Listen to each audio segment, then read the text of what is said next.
I remember the exact moment I realized the ocean was paying attention to me, because the darkness outside the viewport didn't feel empty anymore. When you work deep enough in the Mariana Trench, you stop believing you're the observer and start feeling like the subject. There were 11 strange rules given to me before the descent, rules nobody joked about and nobody explained twice. I broke one of them early, not because I was careless, but because I didn't believe something unseen could react to me. That mistake is still breathing somewhere below us, and I don't know if it has finished watching yet.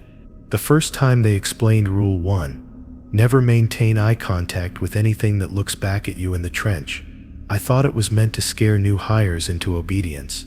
I had spent years studying deep-sea life through screens, graphs, and delayed feeds, and nothing in my training suggested that looking at something could change its behavior. Still, the way the mission commander paused after saying it made the room feel smaller, like the air itself had learned to listen. I nodded along with everyone else, pretending I understood why a simple glance could matter this much. At that point, I didn't realize how quickly that rule would stop feeling abstract and start feeling personal. We began our descent before sunrise, sealed inside a research sub built to withstand pressure that could crush steel like paper. The deeper we went, the less familiar the ocean felt, as if we were leaving biology behind and entering something closer to memory. Instruments hummed softly, screens glowed with steady numbers, and outside the viewport there was only black depth pressing in from every direction. I kept reminding myself that this was routine, that I had done deeper dives before, just not this deep. What I didn't say out loud was that the darkness felt arranged, like it was waiting for us to notice it. By the time we passed the depth where sunlight completely disappears, conversation slowed to clip check-ins and quiet confirmations. My colleague Evan sat across from me, his face pale in the monitor light, eyes flicking between the glass and the data feed. He tried to make a joke about how this was the closest thing to space we'd ever experience, but his laugh died halfway through. I watched his reflection instead of the water beyond, suddenly aware of how exposed the viewport made us feel. It wasn't fear yet, just a low tension, like standing too close to a sleeping animal. The first sign that something was wrong didn't come from outside, but from our instruments behaving too perfectly. Every reading was stable, every metric within expected range, as if the trench itself wanted to reassure us. That kind of consistency is rare at extreme depth, and my instincts told me we should have seen fluctuations by now. I leaned closer to the glass, scanning for movement, patterns, anything to explain the calm. That was when I noticed a faint contrast in the darkness. Not movement exactly, but the suggestion of shape. At first I told myself it was a trick of the glass, maybe a reflection of our own lights bending in the pressure. The shape didn't move closer, but it didn't drift away either, holding its position just beyond where our lamps faded out. My heart rate climbed as my brain tried to assign it a known species, a size, a behavior pattern. Evan noticed my silence and asked what I was looking at, his voice steady but tight. I shook my head and said nothing, because I didn't yet trust what my eyes were telling me. As minutes passed, the shape seemed clearer, not sharper, but more intentional, like it was adjusting to our presence. I became aware of a strange urge to focus on it, to let my eyes settle instead of scanning. There was no sudden movement, no threat display, just a quiet insistence that it was there and aware. I felt foolish for hesitating, reminding myself that observation was my job. So I leaned in just a little more, letting my gaze rest fully on the darkness beyond the glass. The moment I did, my stomach dropped with a certainty I couldn't explain. The shape didn't change, but something about it aligned, as if my attention had completed a circuit. I felt seen, not in a human way, but in a way that suggested recognition. Evan sucked in a sharp breath and whispered my name, asking if I felt that pressure in my head. I didn't answer, because I was afraid that looking away now would confirm what I already knew. Time stretched in a way that made seconds feel thick and heavy. My thoughts slowed, each one arriving late, like they were pushing through water. The shape seemed closer, though the distance markers on our display hadn't changed at all. I realized then that distance might not matter here in the way I understood it. Panic crept in as I understood that this was exactly what the briefing had warned against. I forced myself to break my gaze, snapping my eyes down to the instrument panel with a gasp. The relief was immediate and terrifying, like surfacing too fast after a long dive. Evan exhaled loudly, asking what the hell that was and why it felt like his ears were ringing. I told him I didn't know, only that we shouldn't look back at it. When I risked a glance at the viewport again, the shape was gone, leaving only empty black water. We reported the incident to the surface team, choosing our words carefully, sticking to observable facts. They acknowledged the report without surprise, which unsettled me more than disbelief would have. The mission commander told us to continue the descent and reminded us to follow all procedures closely. No one asked follow-up questions, and no one told us to abort. That silence told me this wasn't new to them. As we descended further, I couldn't shake the feeling that something had changed, not outside the sub, but inside it. Evan grew quieter, his eyes avoiding the glass, even when sensors showed harmless debris drifting past. I caught my own reflection in the viewport and looked away quickly, unsettled by how intense my own stare seemed. The trench felt closer now, like it had leaned in after noticing our attention. And somewhere below us, I knew the next rule was waiting to be tested, whether we were ready or not. When we resumed our descent, the mission commander's earlier warning echoed in my mind, especially Rule 2. Never respond when you hear your name spoken from outside the sub, because it sounded absurd, even as it felt necessary. There were only 3 of us aboard the sub, sealed in metal and glass, surrounded by pressure that would kill anything human instantly. Still, the rule sat heavy in my thoughts, as the trench seemed to close in around us, darker and denser than before.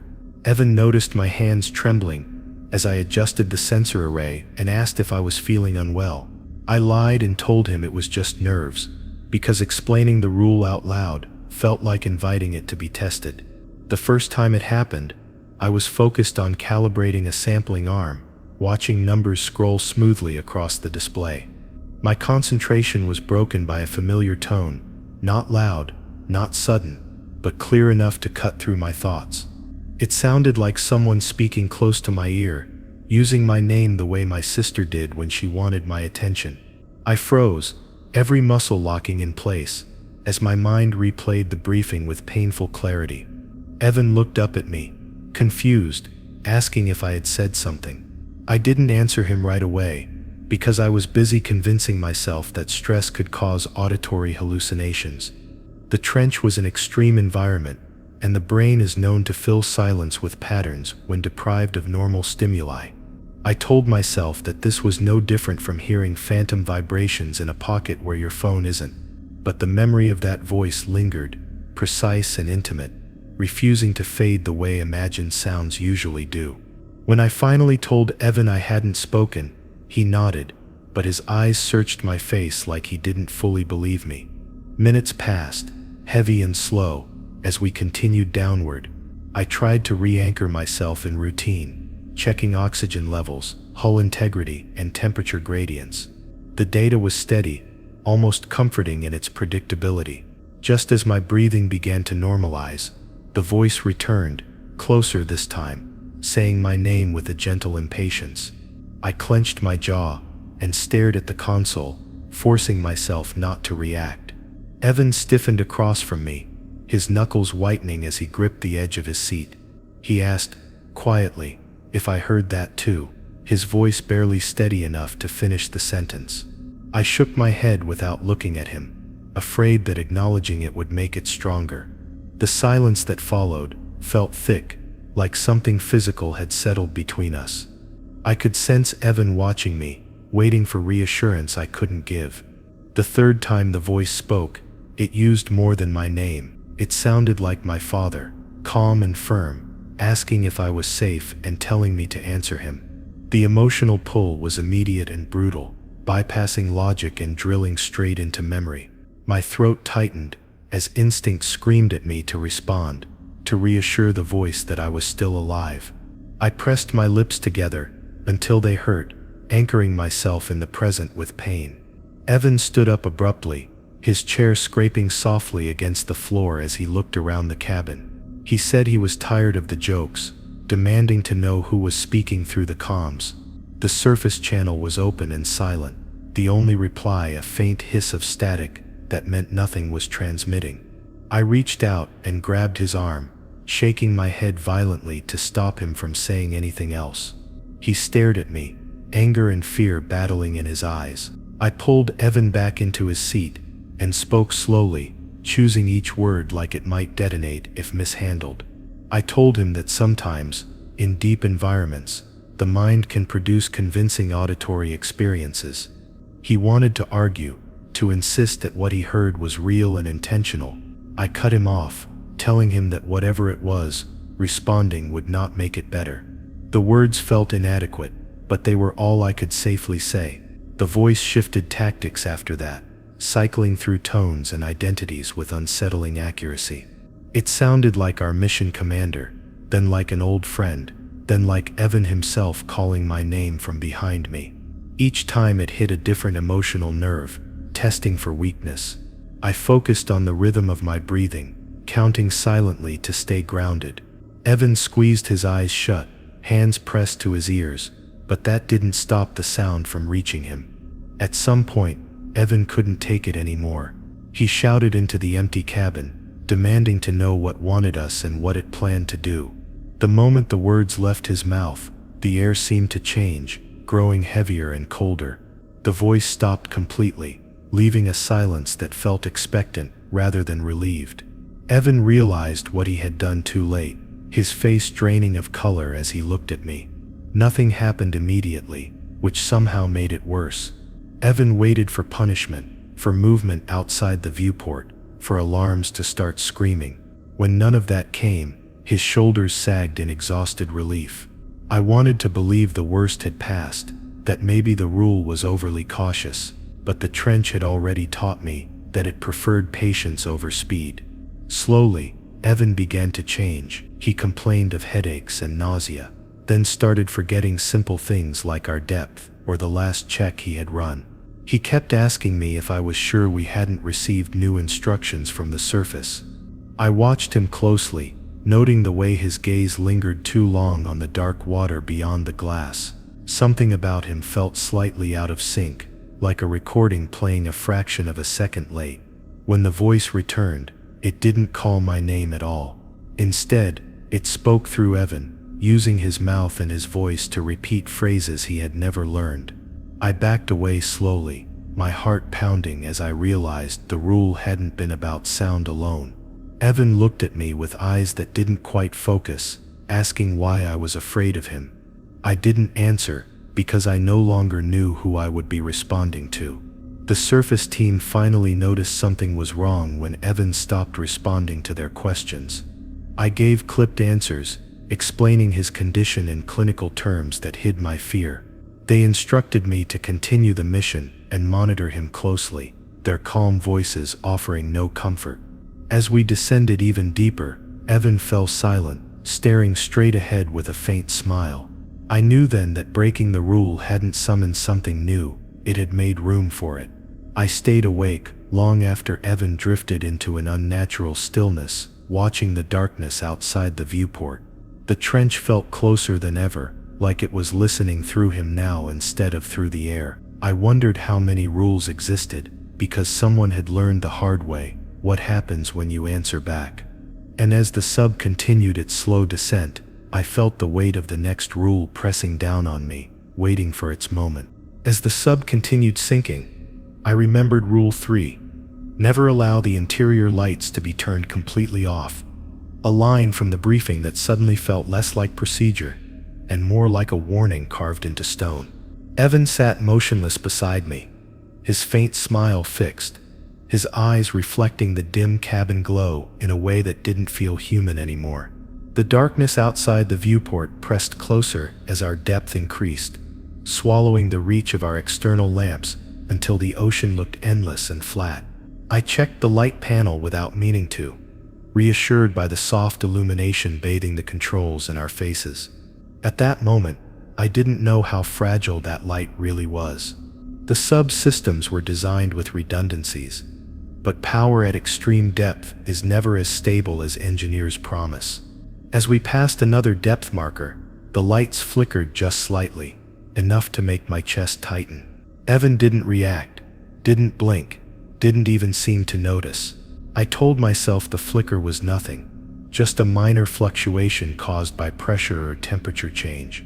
Still, I reached out and rested my hand near the emergency lighting switch, just in case. I tried to engage Evan, asking if he was feeling any better, if he needed water or medication. He turned his head slowly, the movement deliberate and smooth, and looked at me with that same faint smile. When he spoke, his voice was calm, almost gentle, telling me there was nothing to worry about and that the dark was more comfortable. The words sent a chill through me because they didn't sound like something Evan would say. I nodded without agreeing, keeping my eyes on the control panel instead of his face. The first real power drop hit without warning, the lights dimming to a murky glow that barely outlined the cabin. My heart hammered as I watched the indicators struggle to compensate, red warnings blooming across the display. I forced myself to breathe slowly, manually redistributing power from non-essential systems. The darkness outside the glass seemed to swell in response, as if it sensed the weakness. Evan leaned forward slightly, his gaze drifting toward the shadows beyond the viewport. I told Evan to stay seated and keep his eyes forward, my voice firmer than I felt. He responded by standing up, moving closer to the glass with an unnatural steadiness. The dim light cast his reflection across the viewport, overlapping with the blackness outside until it was hard to tell where he ended and the trench began. I reached for his arm, but hesitated at the last second, afraid of what I might feel if I touched him. Instead, I focused on stabilizing the power flow, forcing the lights back to a tolerable level. For a few minutes, the system held. The cabin lights brightened enough to feel safe again, and the alarms quieted. I allowed myself a shaky exhale, my muscles aching from tension. Evan returned to his seat without being told, folding his hands neatly in his lap. The smile never left his face, and that frightened me more than any outburst could have. As we descended further, the trench revealed subtle changes in texture, faint variations in darkness that hinted at vast structures beyond our view. I documented everything automatically, my training taking over even as fear gnawed at the edges of my focus. Evan's presence felt heavier now, like the air around him resisted movement. When I glanced at him, I caught him watching the overhead lights with quiet interest. The way his eyes tracked their glow made my skin prickle. Another power fluctuation rippled through the sub, stronger than the last. This time, the lights dimmed to near darkness, leaving only emergency strips along the floor and panels. My pulse roared in my ears as I slammed switches and rerouted energy. Evan's head snapped up, his smile widening slightly, as if he'd been waiting for this moment. I felt a surge of panic, the certainty that letting the lights go out completely would be a mistake I couldn't undo. I spoke out loud to steady myself, narrating my actions as if that could anchor reality. I told Evan I needed him to sit still while I fixed the problem. He replied that the lights were unnecessary, that seeing too much was what caused fear in the first place. His words slid under my skin, unsettling not because they were threatening, but because they sounded rehearsed. I ignored him and kept working, fingers flying across the controls. The emergency power kicked in, just as the main system faltered, flooding the cabin with a harsh white glow. Relief washed over me, sharp and dizzying. Evan hissed softly through his teeth, his smile faltering for the first time. He shielded his eyes with one hand, turning his face away from the light like it physically hurt him. That reaction told me more than any data readout ever could. I realized then that the rule wasn't about human fear of darkness. It was about something else's comfort. The trench, whatever awareness it held, preferred us unseen, undefined, easier to shape. Light wasn't just visibility, it was resistance. I clung to that thought as the sub continued its slow, relentless descent. Evan began to speak again, his voice low and coaxing, telling me the lights wouldn't save me forever. He said the deeper we went, the more power it would take to keep them on, and that eventually I would have to choose. I didn't respond, focusing instead on conserving energy and monitoring the battery reserves. Every percentage point felt like a countdown. I couldn't stop. The surface team radioed in, their voices distorted by distance and depth, asking for status updates. I gave them careful answers, omitting Evan's behavior and the power issues. I didn't trust them to understand, and I didn't trust the channel to be private. Evan listened closely, his head tilting slightly as if he could hear something beyond what reached my ears. When the transmission ended, he smiled again. Hours passed in uneasy vigilance, the lights holding steady but fragile. My eyes burned from exhaustion, but I was afraid to look away for too long. The darkness outside seemed thicker now, pressing against the glass with quiet patience. I knew this was only the beginning, that each rule was a layer peeled back to reveal something worse beneath. As the sub descended into even deeper black, I felt the weight of the next rule settling in, heavier than pressure, waiting to test me again. As the sub sank deeper, and the darkness thickened, I remembered Rule 4. Never follow moving shapes outside the viewport, no matter how slow they appear, because the timing of that memory felt wrong in a way I couldn't explain.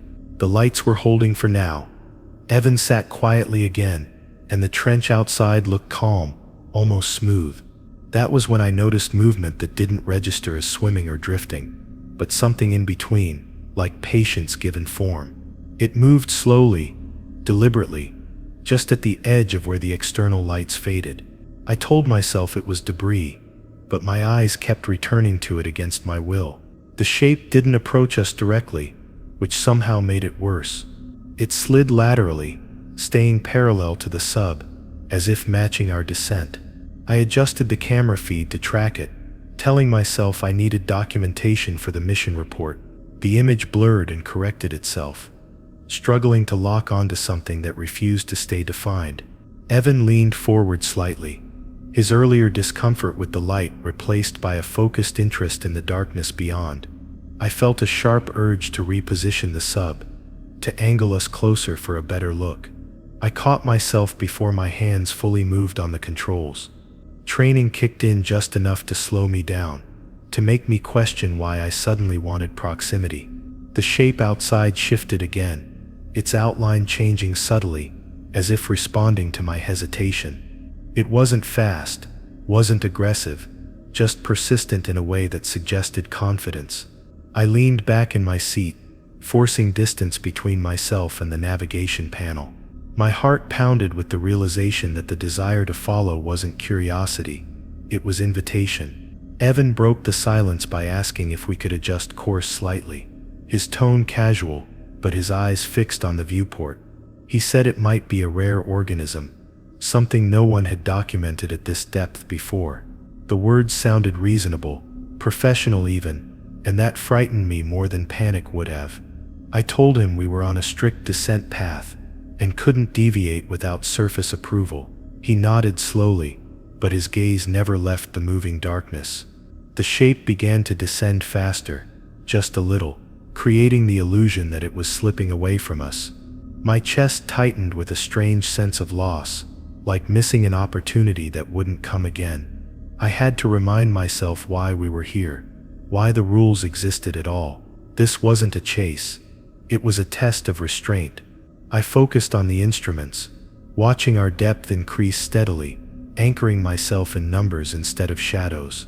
Minutes stretched on, the shape remaining just visible enough to track without clarity. I noticed that whenever I stopped watching it, a faint anxiety crept in, urging me to look back.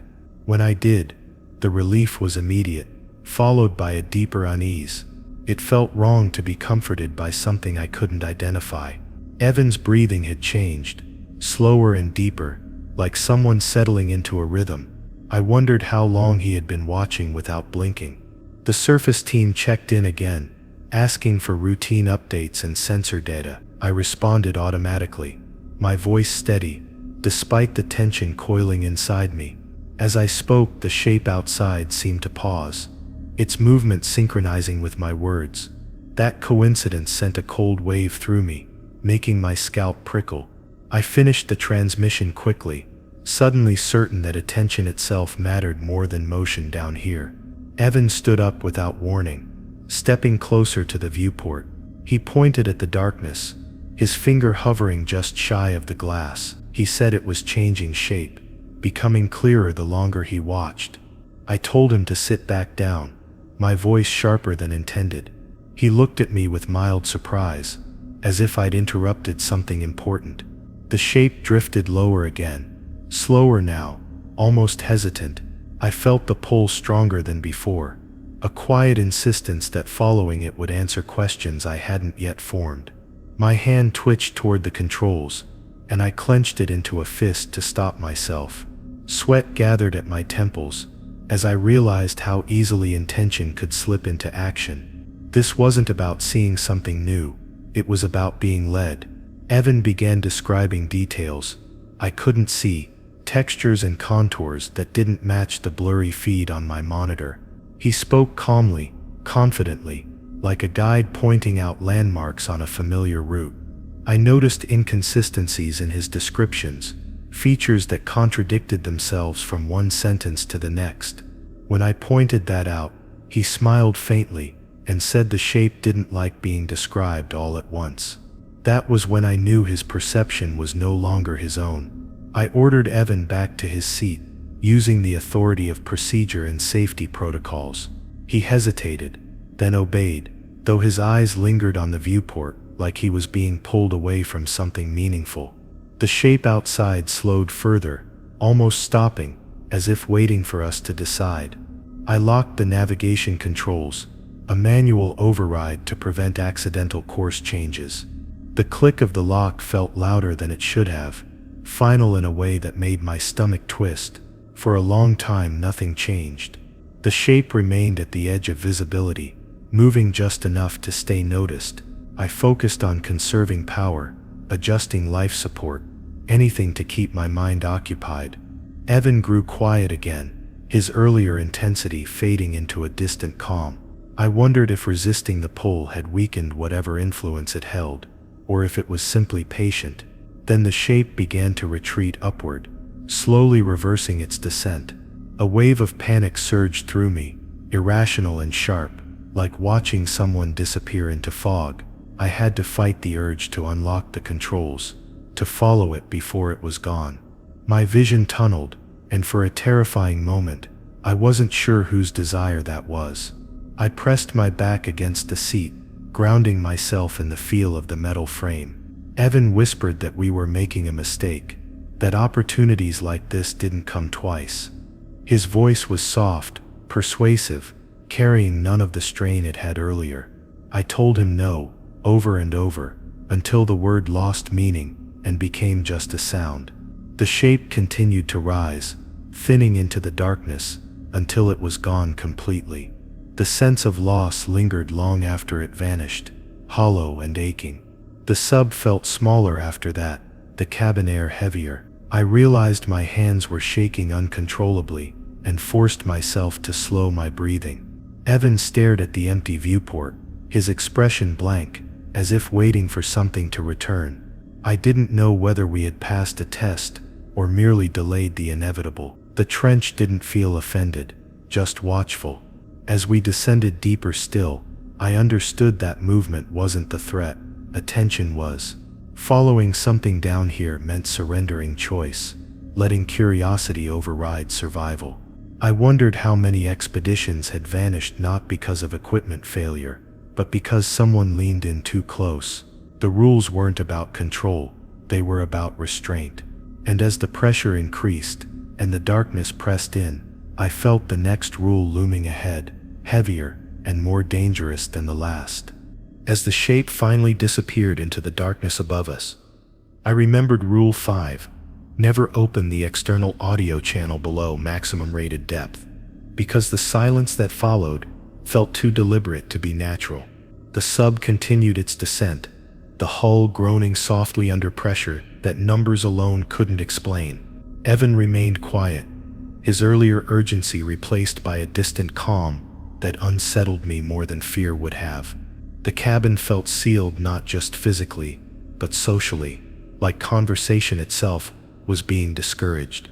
I checked the comms panel without touching it, already uneasy about how close we were to crossing another invisible line. The external audio system wasn't meant for curiosity, only for diagnostics and emergency sensing. At extreme depths, sound behaves unpredictably, bending and carrying in ways surface physics can't model accurately. During training, we were told that opening the channel too deep could introduce interference that wasn't noise in the usual sense. I had laughed at that explanation back then, assuming it was just another way to say the equipment would malfunction. Now with the trench pressing in from all sides, that laughter felt naive. The silence outside wasn't empty, it was held back. Evan shifted in his seat and glanced at the comms panel, his eyes lingering a second too long. He asked, casually, if we were recording ambient sound for the mission archive. I told him no, that we had enough data already. He nodded, but the question lingered between us like a suggestion rather than a request. I could feel the sub vibrating faintly, a low resonance that traveled through the metal into my bones. It felt rhythmic, almost patterned, and I wondered if it was something the microphones would pick up if activated. As minutes passed, the vibration grew more noticeable, not stronger, but more precise. It was as if the pressure itself was aligning into a frequency I could almost recognize. Evan leaned closer to the console, resting his hands on his knees, his posture attentive. He said the hull sounded different down here, more responsive. I told him that was just the pressure equalizing, though I wasn't entirely convinced myself. The urge to listen more closely began to creep in, subtle but persistent. The surface team checked in again, their voices faint and distorted through the depth. They asked if we could provide a brief ambient audio sample for calibration purposes. The request caught me off guard, my fingers hovering over the controls as I processed it. Technically, the system could handle a short sample, but something about the timing felt wrong. Evan looked at me expectantly, his expression open and encouraging. I hesitated, weighing protocol against instinct. I declined the request, citing system limitations and prioritizing power conservation. The surface team accepted the explanation, without argument, their signal fading back into static. Evan's shoulders slumped slightly, disappointment flickering across his face, before settling into that familiar faint smile. He said it was probably for the best, that some places didn't like being listened to. The way he phrased it made my skin crawl, as if he were repeating something he'd heard elsewhere. The vibration shifted again, becoming more directional, like it was coming from a specific point outside the hull. I pressed my palm against the metal wall, feeling the faint tremor beneath my skin. It wasn't loud, wasn't aggressive, just persistent in a way that demanded attention. My thoughts began to drift, imagining what the microphones might reveal if I let them open even briefly. I pictured patterns, rhythms, maybe even something like structure hidden in the sound. Evan spoke again, his voice soft, suggesting that listening didn't mean responding. He said knowledge was safer than ignorance, that understanding the trench was the whole point of our mission. The logic was sound, and that scared me. I realized then how easily curiosity could be weaponized down here. The rules weren't barriers, they were filters, separating what we needed from what wanted us. I shook my head, telling him we weren't opening anything. The vibration grew more complex, layering over itself until it felt almost like pressure waves moving through water inside my head. I started to feel a dull ache behind my eyes, a sense of anticipation that made it hard to focus. Evan closed his eyes and tilted his head slightly, as if he could hear something I couldn't. When he opened them again, his smile was wider, more assured. He told me the sound was beautiful. I snapped at him then, sharper than I meant to, telling him to stop speculating and focus on his own vitals. He looked surprised, then amused, like a child caught doing something clever. He assured me he was fine, that listening didn't hurt at all. The vibration pulsed once, stronger than before, and the lights flickered in response. My heart raced as I realized how interconnected these systems were becoming. Against my better judgment, I adjusted my headset, lowering the volume controls to 0 just to check the settings. My finger brushed the activation switch, and for a terrifying instant, the vibration sharpened, as if reacting to my intent rather than my action. I pulled my hand back quickly, my breath coming fast and shallow. Evan watched me closely, his eyes bright with interest. I wondered how much of him was still reacting to me, and how much was reacting to something else. The sub continued its descent, each meter adding weight to the silence. The vibration settled into a steady hum, present but contained, like something waiting patiently. I forced myself to focus on procedures, logging data and monitoring systems with mechanical precision. Evan eventually leaned back, his attention drifting away from the panel. The sense of pressure in my head eased slightly, though it never fully disappeared. Hours later, when exhaustion began to blur the edges of my thoughts, I realized how close I'd come to breaking the rule without even noticing. The trench didn't need force or threats.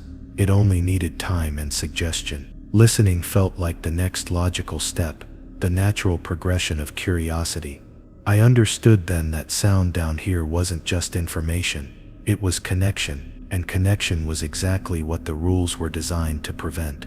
As we descended deeper still, the silence outside the hull felt heavier, more intentional. Evan sat quietly, his faint smile returning, as if he knew something I didn't. I kept my hands away from the comms panel, even as the vibration persisted like a held breath. Whatever waited beyond that channel was patient, and patience was its greatest weapon. I knew the next rule would test something more fundamental than curiosity, and I wasn't sure how much resistance I had left. The trench had grown darker still, and I remembered Rule 6. Never attempt to interact physically with unidentified organisms in the trench, with a clarity that made my skin crawl.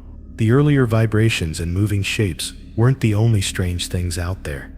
There were hints of life too alien to categorize. My hands hovered over the sampling controls, every fiber of my being screaming not to engage, yet curiosity gnawed at the edges of my mind. Evan sat across from me, unusually still, his eyes scanning the viewport as though expecting the ocean to respond. I reminded myself why the rule existed. The consequences weren't just unknown, they were unthinkable. The first sign that the trench wasn't empty came in the form of faint, irregular shadows gliding past the viewport. They weren't fast, nor predictable, but each one seemed deliberate, measured, almost aware of us. I had to resist leaning closer, my body instinctively wanting to reach out, to see if the organic forms were solid or intangible. My breath hitched as one shadow lingered, forming vague contours that resembled a limb, or perhaps a tentacle, before melting into darkness again. Evan noticed my pause and asked in a quiet, hesitant voice whether I thought it was real, but I only shook my head and turned my attention back to the instruments. For hours, the shadows moved in and out of the light cast by our sub, teasing the edges of perception. I noted each shape's behavior meticulously, careful not to make any sudden motions that might draw attention. The faintest impulse to extend a gloved hand flared inside me, and I clenched my fists to suppress it. "They're just shadows," I whispered to myself, repeating the mantra like a lifeline. But deep down, I feared that the trench wasn't passive. It wasn't a void, it was observing, learning, testing. Evan didn't speak, only followed my gaze, which made me even more uncomfortable, as if we were synchronizing in apprehension. At one point, a shadow pressed close to the viewport, maintaining its shape and direction unnervingly well. The subtle movement suggested curiosity rather than predation, yet I knew that the rules existed for a reason far beyond my understanding. I remembered the briefing, how they had emphasized that even accidental contact could have catastrophic consequences. My fingers hovered near the manipulator arm controls, and I forced them back onto my lap. Evan tilted his head slightly, murmuring that maybe it wanted to interact, and I bit my lip to stop myself from arguing. It didn't matter if it wanted interaction. Rule 6 forbade it. The shadows began to multiply, subtle at first, until the viewport seemed crowded with faint, moving shapes. My pulse accelerated as I documented each encounter, noting size, speed, and apparent intelligence. One particularly bold form approached closer than the rest, pausing briefly, almost as if it was studying me. I reminded myself of Rule 6 again, silently, forcing my eyes away from the temptation to engage physically. Evan's posture shifted, his gaze fixated as though he were mesmerized, and I realized how fragile our resolve could be. Every instinct screamed to reach out, yet every rational thought screamed even louder not to. The longer we stayed in that depth, the more aggressive the forms became in their movement, while still remaining just beyond reach. I kept adjusting the sub slightly, to maintain a safe distance, careful not to provoke or mimic them. Each time I glanced at the viewport, I felt the pull of wanting to touch, to understand, to confirm that they were tangible. But I refused. My training, my instincts, and Rule 6 collided in a tense mental battle, a war between survival and the need to explore. Evan whispered that they were beautiful, almost pleading, and I stiffened, wondering if the organism's appeal was part of the trap. By the time the sub leveled out for a monitoring pause, my hands were trembling, not from the cold, not from the pressure, but from the constant mental struggle. Evan continued to stare quietly at the organisms, as if accepting the rules was optional. I reminded myself repeatedly that any contact could be irreversible, that what we didn't understand could unmake us. Even the faintest touch, the slightest brush, might trigger consequences beyond comprehension. I felt the weight of history pressing in, scientists lost, missions vanished, all likely tied to the moment someone decided to ignore Rule 6. Then, one of the forms drifted closer than the rest, almost as if it wanted to interact without our consent. Its outline shimmered slightly, impossible to define, suggesting a structure I couldn't map or categorize.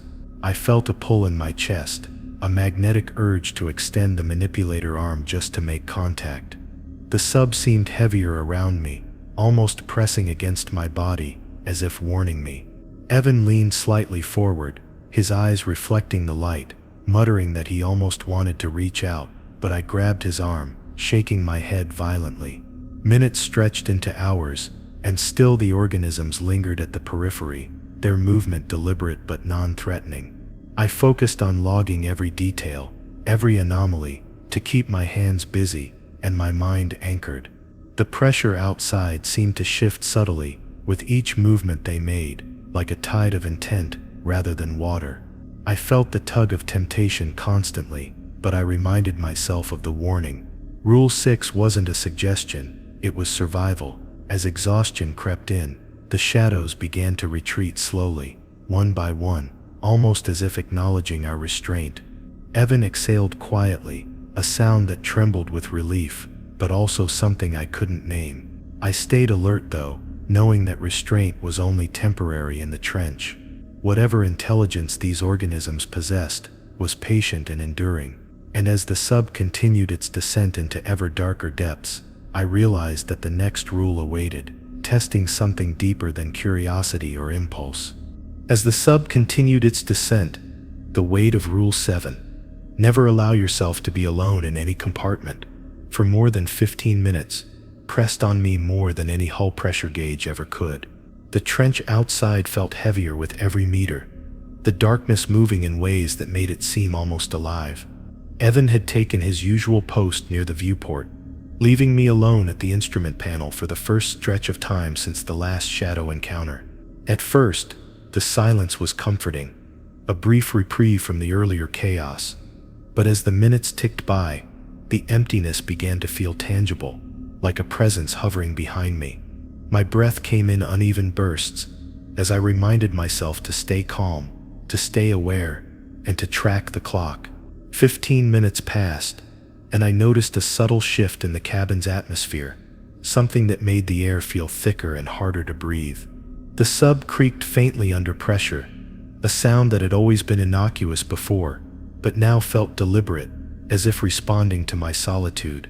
I told myself it was all in my head, the same way I had dismissed the shadows and the moving shapes outside.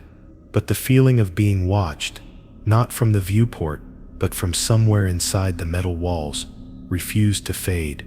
My eyes darted across the dimly lit controls, seeking reassurance in blinking lights and moving data streams. Then came a subtle change in the reflections on the glass, faint and delayed, almost imperceptible at first. It wasn't my own reflection repeating. Something else mirrored me, slightly off, like a shadow that mimicked my movements, but lagged behind by a fraction of a second. My stomach twisted as the rule's importance hit me fully. I had ignored it by allowing myself this solitude. The instinct to move, to call out to Evan, was overwhelming, but I clenched my teeth and reminded myself that panic could make things worse. The lagging reflection remained, patient and silent, watching me more closely than any organism outside the hull ever had. I finally forced myself to stand and step away from the controls, pacing the small cabin to keep track of time. The reflection followed each step, never matching exactly, always just behind. I whispered Evan's name, my voice shaky, hoping for a response, but the compartment remained still, except for the subtle breathing I could hear from my own chest. Minutes stretched longer than I thought possible, each second a slow, deliberate test of my will. My hands shook as I clutched the edges of panels, desperate for confirmation that I wasn't imagining it. By the 20-minute mark, the reflection had grown more detailed, clearer in the dim lighting, almost humanoid, but not entirely human. I froze, realizing that isolation wasn't just uncomfortable, it was dangerous. The warning in Rule 7 wasn't arbitrary. It wasn't about morale or sanity alone. Something in the trench exploited solitude, feeding on attention and intent. I whispered again, slightly louder this time, calling Evan's name and hoping the sound would tether me to reality. The reflection paused, tilting its head, mirroring a question I hadn't asked out loud. I forced myself to sit back at the instrument panel, my eyes never leaving the viewport, hoping Evan would notice my silence and return. My heart pounded as I documented every tremor, every flicker of movement, everything the reflection did. The figure in the glass leaned closer, its features just beyond comprehension, a subtle mockery of my own expression. I swallowed hard, realizing that the trench had a patience I couldn't match, that it could stretch moments into eternity while it observed. Evan finally appeared at the edge of the compartment, his presence a silent relief. "You okay?" he asked, eyes flicking nervously to the viewport. I nodded, unable to speak at first. My voice caught in my throat. The reflection vanished immediately, slipping back into alignment with reality, as if it had been waiting for reinforcements. I understood, painfully, that the rule wasn't about being seen or supervised. It was about survival in a place that could twist perception itself. Even as we continued descending, I couldn't shake the feeling of lingering eyes, watching from corners of the cabin. I couldn't illuminate fully.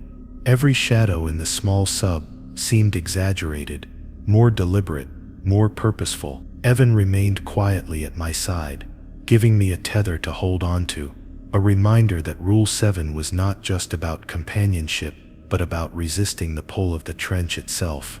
I realized then that every next rule would test not only instinct but restraint, pushing deeper into territory where ignorance could kill.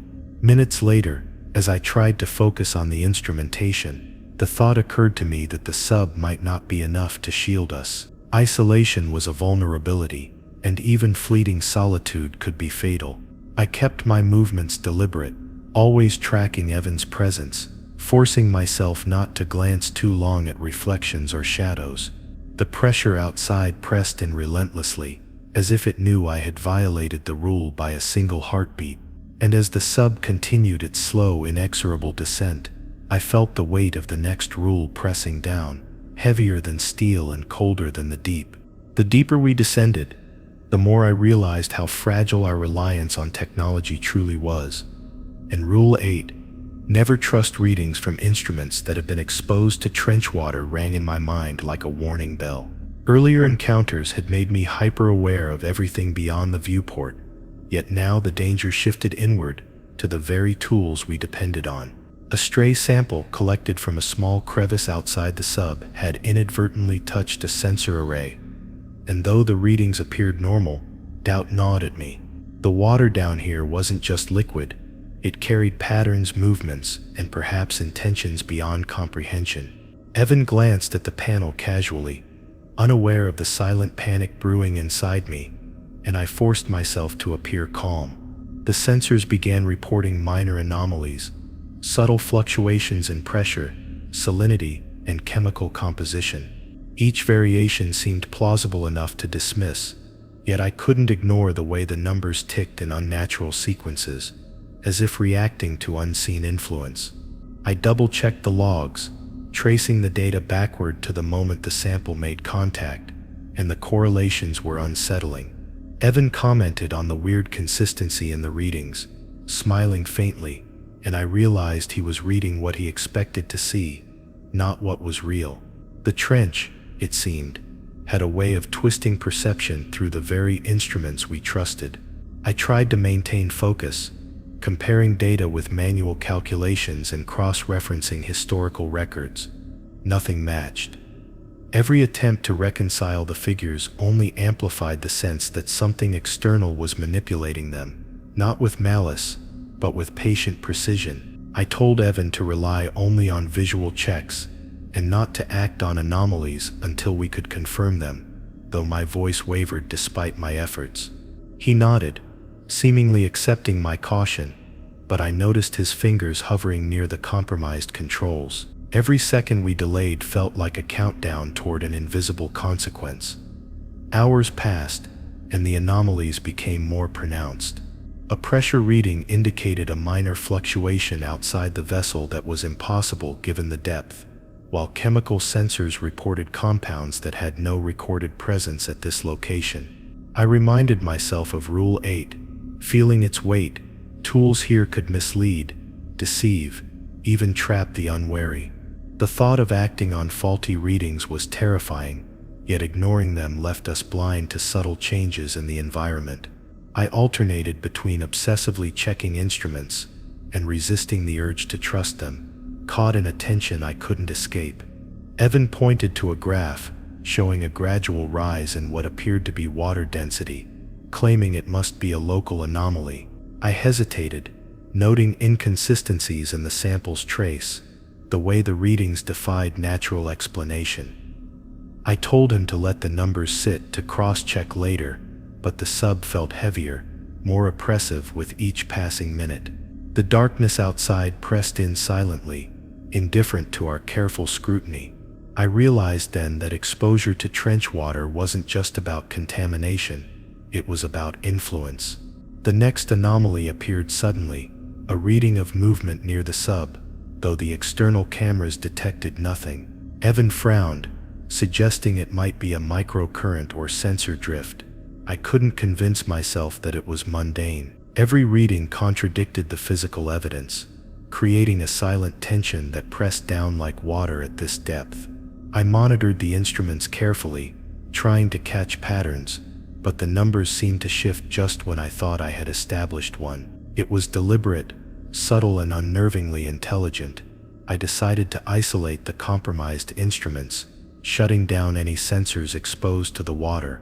The sub felt quieter immediately, the low hum of operation no longer punctuated by the unreliable chatter of false readings. Evan exhaled, relieved, but I could see the lingering curiosity in his eyes, a temptation to re-engage the instruments despite my warnings. The trench beyond the glass seemed to acknowledge our restraint, the darkness pressing closer yet remaining unseen. I focused on visual observations, keeping my attention on tangible objects rather than numerical illusions. Even as I documented the anomalies for later analysis, I realized that Rule 8 was about more than just equipment, it was about trust itself. Instruments could be corrupted just as easily as human perception, and the consequences of misplaced trust could be fatal. The trench seemed to exploit not only isolation and fear, but reliance, teaching lessons in patience and subtlety. I kept my hands away from the compromised systems, moving slowly and deliberately, aware that the next rule would demand even more vigilance. The day passed with uneasy stability. Visual confirmation of the external environment aligned only partially with instrument data, leaving a persistent undercurrent of doubt. Evan remained unusually silent, occasionally glancing at the faulty sensors as if tempted to override me. I couldn't allow that, knowing the risks better than he did. I reminded myself repeatedly, the trench isn't just dangerous because of what's out there. It's dangerous because it can turn what we trust against us. The next rule, I realized, would push us even closer to that reality, testing not just knowledge but restraint and instinct. Descending further, I recalled Rule 9. Never attempt to decipher or respond to patterns in trench light or bioluminescence, and an uneasy chill spread through me. For hours, the darkness outside had been punctuated by faint glows, subtle flickers that danced along the cavern walls and abyssal plains. At first, they seemed like harmless displays, natural phenomena of deep-sea life, but I couldn't shake the feeling that these lights were purposeful, deliberate, and perhaps watching us as much as we watched them. Evan, as always, was fascinated, leaning close to the viewport, eyes tracing patterns I refused to acknowledge. I reminded myself that the lights weren't just displays, they were tests. The first pattern appeared as a soft sequence of pulses, almost rhythmic, unlike any known species or current effect. My instinct was to observe, record, and analyze, but the rule pressed heavily in my mind, warning that interaction, even mental engagement, was forbidden. I kept my hands on the console, resisting the urge to adjust the external cameras or attempt to signal back. Evan, however, whispered, "They're communicating, aren't they?" And I felt my stomach twist. His fascination was dangerous, infectious, and I had to fight the natural pull to consider that there might be meaning behind the flashes. Hours passed as the lights changed, moving in patterns along the abyssal ridges, sometimes synchronizing with the sub's slight movements. Each pulse seemed almost personal, as though the darkness itself had learned our routines. I kept reminding myself of Rule 9, telling myself that any attempt to interpret or respond could draw attention, or worse, provoke something we couldn't understand. Evan tried to describe the sequence, counting flashes and intervals, speculating on rhythm and language. I silenced him with a tense glance, knowing that even mental engagement might violate the rule. Then one of the flashes seemed to match a pattern I recognized, a subtle mimic of our sub's light panel. My chest tightened, and instinctively, I wanted to blink in response, to confirm that it was aware of us. I stopped myself immediately, clenching my fists in my lap, feeling the weight of restraint as tangible as the sub's steel hull. Evan watched me closely, almost teasingly, whispering that he could almost make sense of it. I turned away, documenting only general observations, refusing to let curiosity override survival. The bioluminescent displays became more intense, now dancing across ridges and overhangs, sometimes reflecting off the viewport in faint glimmers. Each sequence seemed purposeful, organized, as if intelligence lurked behind the simple flickers. My mind struggled to ignore the temptation, to see patterns or messages where there might be none. The sub hummed softly, mechanical reassurance, against the chaotic creativity outside. Evan's fascination grew, his body leaning closer to the glass with every pulse. I reminded myself again that Rule 9 forbade any engagement, and yet it was increasingly difficult to maintain discipline. A sudden surge of brightness caught my attention, stretching across the viewport in a ribbon-like arc. The movement was hypnotic, almost inviting interaction. My pulse raced as I realized how patient the trench could be, how it could extend the smallest curiosity into a prolonged test. I documented the phenomenon with the cameras, but refused to change any lights or attempt signals. The thought of responding, even passively, was terrifying. The lights weren't innocent, and the rule existed because once engaged, consequences could be irreversible. Minutes dragged on with subtle flickers, each one teasing, mimicking, almost coaxing me to interpret it. I noticed Evan's fingers hovering near the light panel, subtle micro-adjustments he denied making. I gripped his shoulder, whispering sharply that he must stop. He froze, eyes wide, and then whispered that he couldn't resist seeing if there was a pattern. The honesty terrified me because I knew the trench could exploit that fascination. I forced both of us to turn attention back to the instruments, grounding ourselves in reality rather than the deceptive glow outside. By the time the lights faded slightly, leaving only faint reflections, I felt mentally exhausted. The bioluminescent patterns had a way of insinuating themselves into perception, making observation almost indistinguishable from engagement. Evan leaned back quietly, silent now, but I knew the pull hadn't left him. The sub felt heavier than ever, the darkness pressing against the glass as if it was aware of every blink, every subtle movement of our eyes. I realized that Rule 9 wasn't just a guideline, it was a shield against curiosity itself, designed to prevent interaction with something far older, far more patient, and far more dangerous than we could comprehend. Even as we continued deeper, the memory of the pulses haunted me, their deliberate timing, and near-intentional shapes embedding in my thoughts. I knew that restraint had saved us so far, but I also understood that each subsequent rule would demand even more self-control. The trench had taught me patience, and patience could be just as lethal as any organism. And as the sub descended into darker, more alien depths, I felt the weight of the next rule pressing down, waiting to test our endurance, our fear, and our very sanity. As the sub descended deeper, I remembered Rule 10, never record or photograph anything the trench seems to notice, and a cold dread settled in my chest. We had already encountered shadows, strange shapes, and bioluminescent patterns that felt almost intelligent, and I realized that even documenting them could provoke something beyond comprehension. Every camera click, every attempt to take notes risked exposure, and yet my instincts screamed to capture it all. Evan stood by the viewport, unusually still, his eyes fixed on a faint glow emerging from the abyssal plains. The soft light pulsed rhythmically, almost as if aware of our scrutiny, and I felt a chill that had nothing to do with the sub's interior temperature. I reminded myself repeatedly to resist, to avoid engaging through lenses or screens. Each time I attempted to point a camera or check the recording system, a strange tension rose in the air, subtle and oppressive, as if the trench could sense intention. Evan whispered that it might be harmless, that the lights could simply be a new species, but I shushed him sharply. The trench had patience, and it didn't need to rush to punish. It could wait, observe, and make subtle adjustments, until curiosity became compulsion. My hands hovered over the recording buttons, trembling, knowing that the line between observation and provocation was razor thin. The glowing formations shifted slightly, responding, it seemed, to our movements inside the sub. I noticed subtle changes in intensity and rhythm whenever I adjusted my position to see better, as if the trench were aware of my gaze.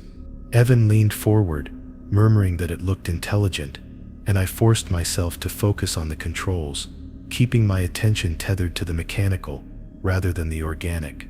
Rule 10 weighed on me, a sharp reminder that some things could see us even when we thought we were merely observing. Each blink of light outside felt like an assessment, a quiet measurement of our compliance. Hours passed, and the patterns became increasingly complex, stretching across ridges and crags in ways that hinted at organization, even intent. I kept the cameras off, documenting only in my mind, resisting the urge to verify details through recording. Evan's fascination grew, subtle and almost magnetic, and I had to grip the console to keep my hands from reaching for the record button. The trench didn't need to move or attack. Its awareness alone was a threat. The simplest interaction, clicking a button, snapping a photograph, could unbalance the delicate equilibrium. Suddenly, one of the glowing patterns pulsed in direct alignment with the sub's external lights, the sequence deliberate, almost communicative. I froze, my heart hammering in my chest, My first instinct was to snap a photo, to log it definitively, but I forced my hands away, remembering Rule 10 in its entirety. Evan's eyes widened as he realized I hadn't documented it, and he whispered a quiet acknowledgement that the sub might already be noticed. The weight of that realization was suffocating. We were observers in a place where observation itself could be dangerous. The lights outside shifted again, now forming shapes that seemed to mirror our own layout, tracing the sub's edges and windows in a slow, deliberate sequence. I refused to move, refused to reach for the cameras, focusing only on breathing and maintaining composure. Evan leaned back reluctantly, muttering that it almost looked playful, almost benign, but his voice trembled slightly. I reminded myself silently that there was nothing playful about this, that intelligent attention in the trench was always testing, always evaluating. Minutes dragged on, each pulse of light feeling heavier than the last. I noticed my reflection in the viewport, distorted by the subtle pressure and the faint bioluminescent glow, and realized the trench might be watching us as closely as we were watching it. I forced myself to keep my eyes steady, focusing on instruments rather than the patterns outside. Evan's posture mirrored mine finally, both of us restrained, aware that a single impulse could invite consequences. Even the gentle hum of the sub seemed louder in the silence, a reminder of our fragility. By the time the lights began to fade naturally, leaving only faint residual glows in the distance, I was exhausted but relieved. The awareness outside hadn't attacked, but the memory of its observation pressed into my mind. I understood fully why Rule 10 existed, not to restrict documentation, but to protect us from attention that could manipulate, lure, or punish. Evan remained quiet, almost solemn, understanding without words that restraint was our shield. I knew the final rule would demand even more vigilance, testing the last threads of patience and control we had left in this abyssal prison. As the sub crept past 10,000 meters, I felt a deep, instinctual unease settle in my chest, and I recalled Rule 11. Never look directly at the trench floor when descending below 10,000 meters with sudden clarity. The darkness outside was absolute, but hints of the abyssal plane occasionally caught the dim glow of our sub's lights. My heart pounded as I realized how easy it would be to glance down, to satisfy the gnawing curiosity that had built over hours of isolation and observation. Evan leaned beside me, eerily calm, his eyes occasionally flicking toward the viewport in a way that felt deliberate. I forced myself to focus on the controls, counting breaths, repeating the rules silently, trying to anchor myself. The first glimpse came inadvertently, a fleeting shadow of terrain passing beneath the sub. My stomach lurched, a wave of vertigo and dread washing over me. The trench floor seemed impossibly vast, stretching into darkness that defied comprehension, and yet I sensed shapes moving there, organic forms, massive and deliberate, that refused to be fully seen. Evan whispered softly, suggesting we adjust depth to get a better view, and my hands trembled as I refused. Every instinct screamed to look, yet Rule 11 pressed like iron against my mind. Seeing could cost everything. The sub creaked under pressure, subtle movements that made the floor appear closer than it was. I reminded myself repeatedly that the abyss wasn't passive. Even in shadow, it could observe, influence, and manipulate perception. The shapes beneath seemed to shift in reaction to our presence, appearing almost sentient, almost aware that we were descending.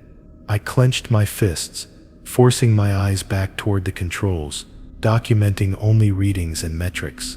Evan's eyes lingered, and I realized that even he felt the pull, the hypnotic seduction of knowing what lay beneath. Minutes felt like hours as we descended further. Every flicker of the sub's external lights revealed hints of impossible structures, jagged formations that didn't conform to natural geology, and glimpses of enormous shapes that defied measurement. I fought the urge to look, counting seconds and gripping the edges of the console. The sub seemed to shiver, as if acknowledging our restraint. I whispered the rule again to myself, a mantra: never look directly, never look directly. Evan's hand hovered near the viewport, almost instinctively, as if he wanted to trace the shapes we could barely see. I grabbed his wrist, shaking my head firmly, telling him the rule wasn't optional. He met my gaze, a faint fear in his eyes, and nodded reluctantly. The abyss below remained still yet alive, patient, as if waiting for a single lapse in discipline. I felt a cold certainty that breaking Rule 11 would be irreversible.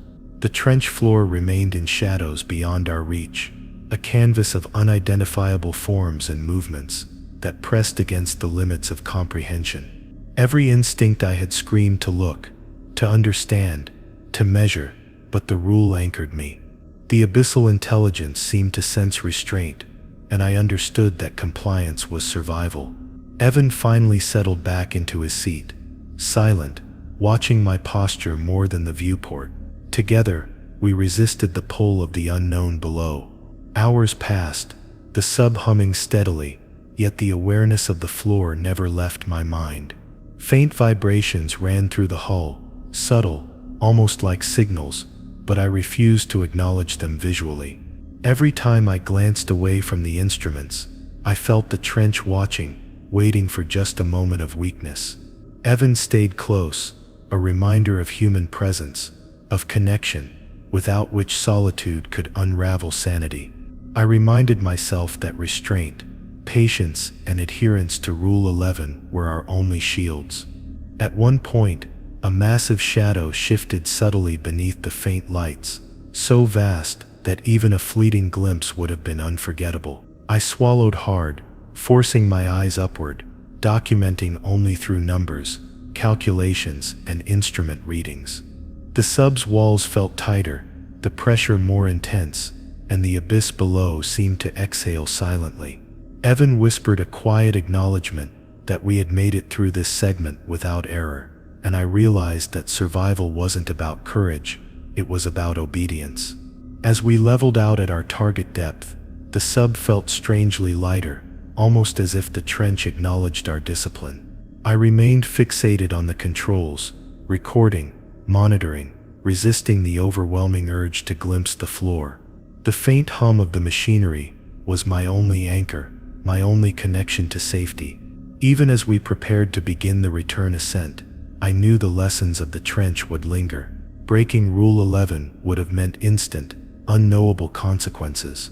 I exhaled slowly, muscles trembling, as Evan finally leaned back in relief. The abyss below remained dark, vast and patient, and I realized fully that all 10 previous rules had prepared us for this single final restraint. The trench didn't need to attack, it only required compliance, patience, and fear tempered by discipline. I knew we had survived, for now, but the memory of the abyss would remain, a permanent, inescapable weight pressing on my mind. If you enjoyed this story, like, share, and subscribe for more.